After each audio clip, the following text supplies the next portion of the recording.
Hello once again, dear viewers. You're watching ERi-TV. Welcome to our news broadcast. Here are the headlines.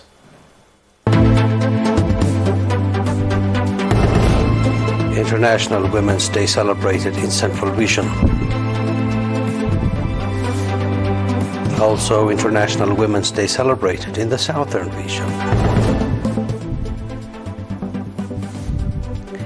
Niger, Mali and Burkina Faso to form joint force to fight jihadists. Dual strikes disrupt Germany's travel sector amid troubled economy. In our domestic news, International Women's Day was celebrated with enthusiasm at the Expo compound in Asmara at the regional level under the theme Equality, Our Core Principle. The celebration was attended by senior government and PFDG officials and other distinguished guests. Ms. Alam Belai, the head of the Regional Union Branch, highlighted the significance of International Women's Day for Eritrean women, emphasizing their commitment to achieving full emancipation and preserving their accomplishments to date. She pointed out the strides made in gender equality and opportunities, considering them integral to Eritrea's political, cultural and historical achievements. Ms. Alam also stressed the importance of a unified effort to impart these values to younger generations and to ensure the creation of fair and equal opportunities. During the event, awards were presented to the winners of the debate competition among 22 high school students and a general knowledge contest among employees from various government institutions. Additionally, outstanding female students who scored above 96 points in the 8th grade national examination were recognized. In related news, International Women's Day was also commemorated in the port city of Asab, southern Red Sea region, under the same theme. The event was graced by the presence of Ambassador Mohammed Saeed Mantai, the regional governor, and Brigadier General Abraham Andom, commander of the Eastern Command.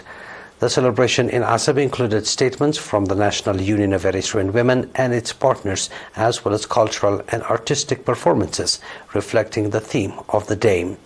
Awards were distributed to winners of various competitions and to outstanding female students who excelled in the 8th grade national examination.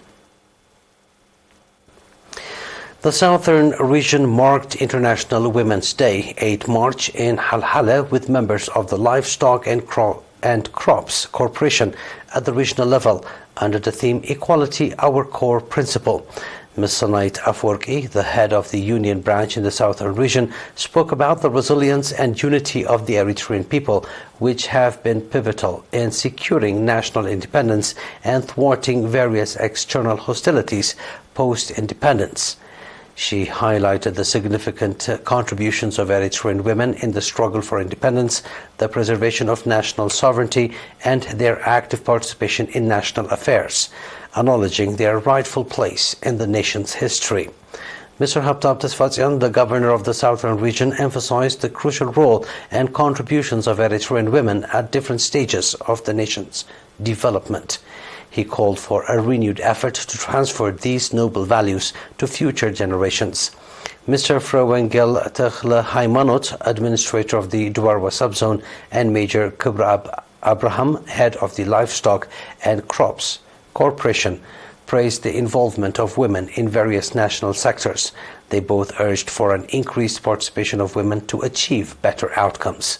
Additionally, the National Union of Eritrean Women's Branch in the Southern Region demonstrated its support by providing financial assistance to families in need and rewarding exemplary students in academics and sports.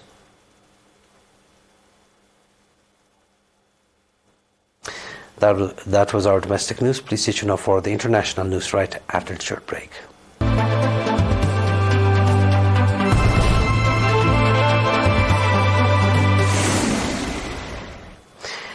Niger, Mali and Burkina Faso announced the formation of the force following talks in the Nigerian capital Niamey. Nigeria's Army Chief Manso Salo Barmo announced it would be operational as soon as possible without giving details of its size.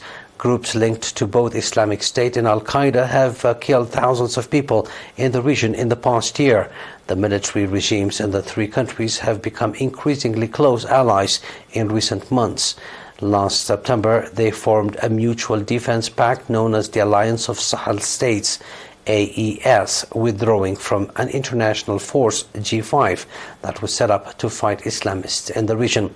Violence in West Africa's Sahel region has worsened in recent years, despite the military government's promises to deal with the decade-long conflict with jihadist groups.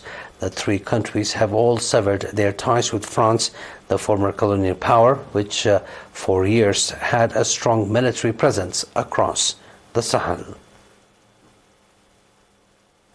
Strike actions have engulfed Germany and crippled its economy, causing extensive disruptions for millions as both train operators and airport staff have gone on strike amid a looming recession. The looming economy in Europe has been facing challenges due to ongoing industrial disputes for several months, with employees and employers in various industries struggling to reach agreements amidst soaring inflation, high cost of living, and a slugging business performance. Yesterday, millions had to take alternative train travels after a 35-hour loco pilots walked coincided with a two-day strike by Germany's national carrier Lufthansa Airlines group staff, crippling the country's travel sector. The latest mass industrial action led to passenger strands at platforms and airports and mass flight cancellations at Germany's busiest airport, including main hub Frankfurt. Lufthansa has offered inflation compensation bonus over a period of 28 months, along with 10% more pay, which is not enough to meet Verdi's demands. The airline has warned that the strikes were a factor that would lead to a higher than expected operating loss in the first 3 months of 2024. Please stay tuned now for a recap of tonight's headlines.